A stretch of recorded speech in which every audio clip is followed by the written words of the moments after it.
E aí galera, beleza?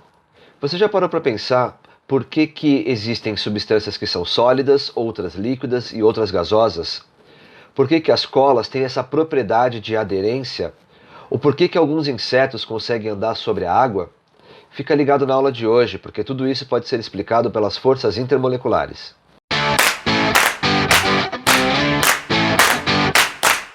Os pontos principais que eu queria discutir com você é o fato de que as forças intermoleculares dependem da polaridade da molécula e que são elas que definem os pontos de fusão, o ponto de ebulição e até a solubilidade das substâncias. Então, se você não entende bem sobre os conceitos de polaridade, se você não lembra como saber se uma molécula é polar ou apolar, eu vou deixar no card aqui em cima o link para a nossa aula sobre esse assunto, beleza? Vale a pena dar uma olhadinha. Por enquanto, segue aqui comigo. Galera, como o próprio nome sugere, as forças intermoleculares atuam entre as moléculas e são elas as responsáveis por manter essas moléculas unidas. São elas que prendem uma molécula de água em outra, beleza? Uma molécula de oxigênio em outra, tudo bem? São as forças intermoleculares que unem as moléculas umas às outras. Essas forças, normalmente, elas são mais tênues, mais fracas do que ligações químicas. E a gente tem, de modo geral, três tipos, tá bom? As forças de dipolo induzido, ou dipolo instantâneo, dipolo induzido, que você talvez já tenha ouvido com o nome de forças de London. Tem também as forças de dipolo permanente, ou forças de dipolo-dipolo, e as famosas ligações de hidrogênio, tá bom?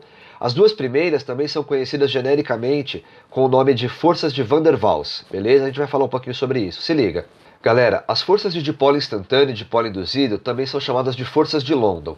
E presta atenção, elas ocorrem entre moléculas apolares, moléculas que não apresentam diferença de eletronegatividade ou cuja diferença de eletronegatividade se cancele, como é o caso, por exemplo, do CO2. Nesse exemplo, nós vamos falar da molécula de Cl2, beleza? Do cloro, do gás cloro. Observa que a molécula do Cl2, ela é uma molécula apolar. Você não tem uma diferença de eletronegatividade entre um cloro e outro. E dessa forma, a nuvem eletrônica, representada por esses semicírculos aqui verdes, ela é distribuída homogeneamente. A nuvem eletrônica ela é homogênea, não tem mais elétrons de um lado da molécula do que do outro, não tem porquê, afinal, a molécula é apolar, certo? Pelo fato do movimento dos elétrons perpassar por toda a molécula, pode acontecer que num dado instante haja mais elétrons de um lado do que do outro, e você veria algo mais ou menos assim se você pudesse. Se liga então, num dado momento, num dado instante, tem mais elétrons de um lado da molécula do que do outro, pelo mero movimento dos elétrons. Isso faz com que de um lado da molécula fique negativo. Dessa forma, se esse lado é negativo pelo excesso de elétrons, o lado onde faltam elétrons é positivo. Dessa forma, momentaneamente, você tem um dipolo. Como esse dipolo formou-se só por um momento, só por um instante, ele é chamado de dipolo instantâneo. Agora veja, dentro de um recipiente onde haja Cl2, não tem só uma molécula, certo? E o fato de ter se formado essa carga positiva de um lado e negativa do outro exerce influência sobre as demais moléculas que ali estão. Então o que acontece é que uma molécula próxima a ela, por exemplo, também vai ter um dipolo, porque os elétrons que estavam passando mais ou menos por essa região aqui vão fugir, vão sentir uma repulsão pelos elétrons que estavam acumulados do lado dessa molécula da esquerda. E dessa forma, eles vão ser repelidos lá para o outro lado da molécula. Vai encher de elétron desse lado, tornando esse lado aqui um polo negativo. Por esta razão, esse lado aqui se torna positivo. Agora se liga, formou-se também um novo dipolo. Só que você percebe que esse dipolo ele não existia de verdade? Ele não é um dipolo verdadeiro? Afinal, a molécula é apolar, lembre-se disso. Você percebe que esse dipolo nessa molécula aqui, ele foi formado por causa da molécula à esquerda, sim ou não? Quer dizer, esse dipolo ele foi induzido, ele foi formado por causa da molécula próxima a ele. Chamamos isso de dipolo induzido. Agora o que é curioso, se liga. Você percebe então que, havendo próximas, lado a lado, uma carga negativa e uma carga positiva, surge uma atração entre elas? Esta é a força de dipolo induzido, ou força de London. Por quê?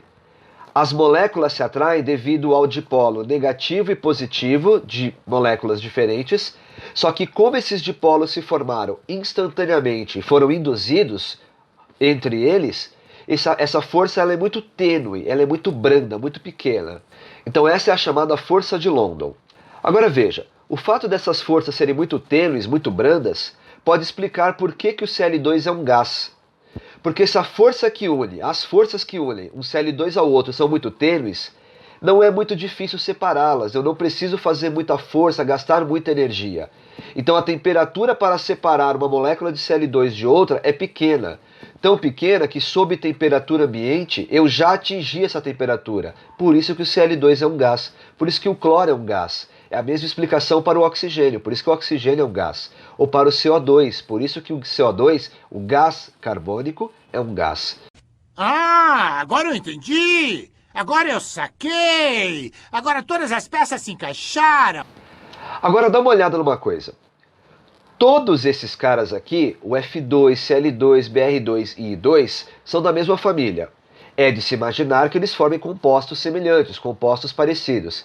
Se você não lembra essa questão de quem é da mesma família ter propriedades semelhantes, você precisa dar uma olhada naquela aula sobre tabela periódica. Eu vou deixar no card aqui em cima, vale a pena dar uma conferida também, beleza? Agora se liga. Se todos eles são apolares, afinal não há diferença de eletronegatividade nesse caso, não é que toda molécula apolar não tenha diferença de eletronegatividade, mas é a explicação para esse caso. Se todas elas são apolares, por que algumas delas são gases? Um deles, o Br2, é líquido e tem um cara que é até sólido. Dá a impressão que a força aqui é muito grande, não é? Mas todas as forças são as mesmas nesse caso. Todos aqui têm forças de dispersão de London, ou força de dipolo instantâneo e dipolo induzido. O que é que explica essa diferença? Eu quero que você observe uma coisa. O nome forças de dispersão é um ótimo nome. Por quê? Ele dá a ideia que essa força se espalha pela extensão da molécula. Isso vai ser importante também lá na frente, numa explicação que nós vamos dar. O F2 e o Cl2, as moléculas de flúor e cloro gasosos, elas são pequenas demais para que essa força se estenda por uma grande área. Isso quer dizer que é uma força muito pequena e ela tem uma pequena área de atuação. O espaço onde ela atua é muito pequeno. Eu quero que você entenda aqui. Como o bromo e o iodo são átomos maiores, lembre-se, à medida que você desce na tabela periódica, a tendência é que os átomos fiquem cada vez maiores. Aumento do raio atômico, ou raio iônico também. Tá? Dá uma olhada naquela aula sobre tabela periódica. Como o bromo e o iodo são átomos maiores, suas nuvens eletrônicas também são maiores. Dessa forma, quando a molécula se forma, você tem uma dispersão da nuvem eletrônica maior. Entenda as forças intermoleculares como se fossem nós que as moléculas dão umas nas outras para mantê-las juntas. Qual é a ideia aqui? Todas essas moléculas, F2, Cl2, Br2 e I2, têm um nó muito fraco. Uma força intermolecular pequena seria como um nó muito fraco. Só que como as moléculas são maiores, é como se eu desse mais nós. Eu tenho uma maior área, um maior espaço para dar esses nós. E dessa forma, apesar do nó ser fraco, eu tenho mais nós no Br2 e muito mais no I2. Isso explica por que, apesar da força ser a mesma, no Br2 é mais difícil separar um Br2 de outro. Por isso, o ponto de ebulição é maior, também o de fusão, e a molécula é um líquido. Isso é mais evidente ainda no I2. O iodo, comparativamente, é um átomo gigantesco. Então a sua força intermolecular, apesar de ser a mesma dos outros, apesar do nó ter a mesma força que nos outros, eu tenho maior espaço para dar nós. Portanto, o ponto de fusão e de ebulição do I2 é maior. E eu quero que você repare, o ponto de fusão dele, por exemplo, está acima da temperatura ambiente. Então, a 25 graus, por exemplo, eu nem atingi o ponto de fusão. Logo, ele é um sólido ainda. É isso que explica, beleza? Vamos lá, segue o jogo. Como é que funciona o dipolo permanente? É importante que você perceba pelo nome. As forças de dipolo permanente, elas ocorrem em moléculas polares. Justamente porque são polares, o dipolo, a região positiva e negativa da molécula, ele sempre está lá. Ele é um dipolo permanente. Então, forças de dipolo permanente ocorrem em moléculas polares. Como é que ele funciona? Se liga, por exemplo, HCl. O HCl, ele é uma molécula polar. O cloro é mais eletronegativo que o hidrogênio, ele puxa mais os elétrons. Faz com que essa região fique mais negativa, os elétrons se acumulem mais por aqui. Essa região fica negativa, por consequência, esse lado fica positivo. Do lado, em cima, abaixo, na frente, atrás, circundando essa molécula de HCl, tem várias outras. Por exemplo, essa, que também permanentemente tem um dipolo, uma região positiva e uma negativa, beleza? Bom, quando ficam muito próximas essas partículas, essas moléculas de HCl, por exemplo, a região positiva de uma atrai a negativa da outra. Surge uma força entre as moléculas, uma força intermolecular, que nesse caso é um dipolo permanente. Eu quero que você perceba então que ligações de hidrogênio ocorrem sim entre moléculas polares.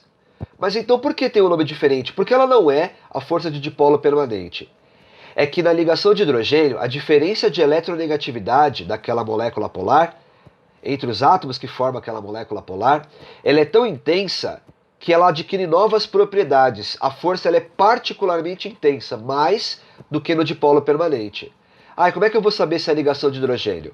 A ligação de hidrogênio ocorre quando você tem uma ligação entre o hidrogênio e o flúor, oxigênio ou nitrogênio. Mas atenção! O hidrogênio deve estar ligado ao flúor, oxigênio ou nitrogênio. É um dos três, tá bom? Não precisa ter os três. Repara que a água é um bom exemplo. Na água você tem a ligação entre o hidrogênio e o oxigênio. Mas presta atenção. O hidrogênio tem que estar ligado a um deles. Não é que uma molécula só de ela ter o hidrogênio e o flúor, oxigênio ou o nitrogênio vai ter. Tá bom? Deve haver a ligação entre o hidrogênio e o flúor, oxigênio ou nitrogênio, beleza? E essa força é tão intensa que ela causa algumas particularidades, alguns desvios do que a gente esperaria do comportamento de uma molécula. Nós já vamos ver isso no exercício. Por exemplo, a água é uma molécula pequena demais para que ela seja um líquido à temperatura ambiente, e você sabe que assim é. A água é um líquido à temperatura ambiente. Como isso é possível? É porque a força que une as moléculas de água, observe que a ligação de hidrogênio se dá entre a região positiva de uma molécula de água, o dipolo positivo, que é o hidrogênio, e o dipolo negativo da molécula de água ao lado dela. A parte negativa da molécula de água é o oxigênio, é o dipolo negativo. Então a ligação de hidrogênio se dá entre o hidrogênio de uma molécula de água e o oxigênio de outra. E veja que esse hidrogênio pode fazer, ou o oxigênio, ligações de hidrogênio com diferentes moléculas de água. Repare que isso faz com que se forme uma espécie de rede tridimensional. Isso reforça muito a ligação entre essas moléculas. Isso torna extremamente difícil separá-las, são muitas ligações, são muitos nós. Já é um nó forte por si só, e são vários nós. Percebe que isso dificulta que você separe as moléculas? Isso explica porque é muito difícil separar uma molécula de água da outra. E por isso seu ponto de fusão e ebulição é relativamente alto. O ponto de ebulição da água, por exemplo, é 100 graus Celsius. É muito para uma molécula tão pequena e tão leve, de massa tão pequena. Tudo bem? Por isso que a água é um líquido à temperatura ambiente, beleza? Agora eu quero te dar uma dica. Como é que eu vou saber então determinar ou tentar explicar os pontos de fusão e ebulição ou estado físico? Presta atenção. Basicamente, a explicação para a diferença no ponto de fusão e ebulição ou estado físico está em duas coisas. Ou a explicação está na massa molecular, ou ela está na força intermolecular, beleza? E é mais ou menos assim. Se a força for a mesma, a explicação está na massa. Se a massa for a mesma ou muito próxima, a explicação está na força. Beleza? Vou falar de novo. Se a força intermolecular entre as moléculas que você está analisando for a mesma, provavelmente a explicação está na massa entre elas. Mas se a massa entre elas é a mesma ou muito parecida, é a mesma, por exemplo, se forem isômeros, muito provavelmente a explicação está na força intermolecular que atua entre elas. Beleza? Como assim? Vou explicar. Se liga. Se liga no metano, esse cara é famoso. Ele é apolar, portanto, sua força é a força de London, tá? É uma força de dipolo induzido. Ponto de ebulição, menos 164 graus Celsius. Se liga no pentano, também o hidrocarboneto, portanto, também apolar. Então a força que atua no pentano é a mesma que atua no metano. Só que o ponto de ebulição do pentano é de 36 graus Celsius, ou seja, a 25 graus Celsius, o pentano é um líquido. Como é possível? Se eles têm a mesma força intermolecular, por que eles têm estados físicos diferentes? A explicação está na massa, mais especificamente no tamanho da molécula. Aqui, pensa naquela história dos nós. O nó da força de London é um nó fraco, porque é uma força muito tênue, muito pequena, relativamente às outras, claro. Só que como o pentano é maior, você tem uma maior área para dar os nós. O nó do pentano tem a mesma força que o nó do metano. Só que como o pentano é maior, tem mais nós. Você percebe que se você amarra mais vezes, você reforça a união do que você está amarrando? É isso. Como o pentano tem mais nós, é mais difícil separar um pentano do outro. Você tem que fazer mais força, gastar mais energia. Isso se reflete num ponto de ebulição maior. Por isso que o pentano tem um ponto de ebulição de 36 a 25 graus Celsius, por exemplo, ele é um líquido. Mas o metano faz tempo que ele já é um gás. Olha o exemplo aqui do lado da direita. Repara, eu tenho dois isômeros aqui, tá bom? Teremos aula sobre isso aqui no canal, não se preocupe, mas só para dar um spoiler, isômeros são substâncias diferentes, mas que sejam feitos dos mesmos elementos nas mesmas quantidades, ou seja, a fórmula molecular é a mesma. Repara que esses dois caras aqui têm fórmula C2H6O, seja o de cima, seja o de baixo. Tanto é que eles têm a mesma massa molar, 46 gramas por mol. Agora o que acontece? O cara de cima, o dimetil-éter, tem um ponto de ebulição de menos 24 graus Celsius. Ele é um gás à temperatura ambiente. O cara de baixo, o etanol, tem a mesma massa. Claro, é formado pelos mesmos elementos, nas mesmas quantidades. Só que ele é um líquido à temperatura ambiente. Você conhece o etanol, é um clássico hoje, nesses tempos de pandemia. Então a gente ouve muito falar sobre álcool, né? O álcool 70%, mas está falando do etanol. Por que essa diferença, se a massa molecular deles é a mesma? Dessa vez a explicação está na força intermolecular, beleza?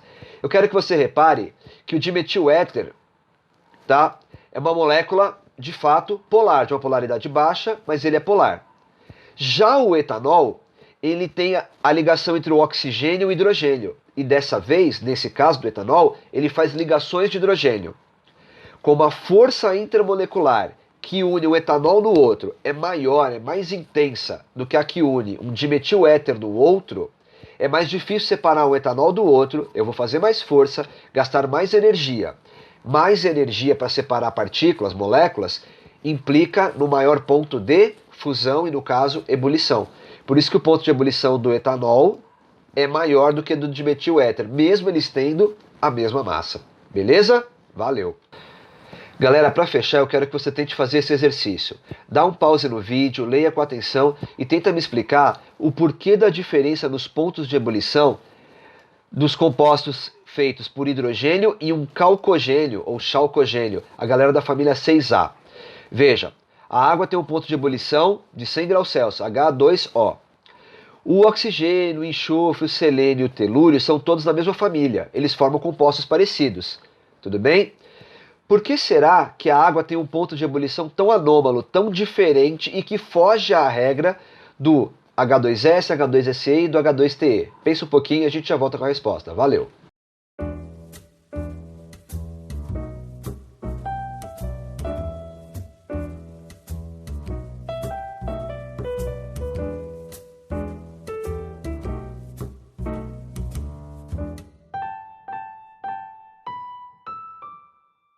Beleza, galera, de volta. Espero que você tenha conseguido fazer. Vamos dar uma olhadinha na resposta? E o que explica essa diferença nos pontos de ebulição é a letra B. É o fato de que na água você tem ligações de hidrogênio entre as moléculas. Isso não acontece com H2S, H2SE e H2TE, tá bom? Nesses três últimos você tem uma força de dipolo permanente. São polares, tudo bem? E como a força é a mesma, ele segue uma tendência da massa. Aquele que for o mais pesado terá o maior ponto de ebulição. A água, ela foge a essa regra, tudo bem? Porque ela realiza ligações de hidrogênio, que as outras moléculas desse grupo não conseguem. Como a ligação de hidrogênio é muito mais intensa que as outras, é mais difícil separar as moléculas de água e o ponto de ebulição é anormalmente alto. Valeu, galera, espero que vocês tenham entendido. Deixe as dúvidas nos comentários e até a próxima aula. Obrigado, valeu!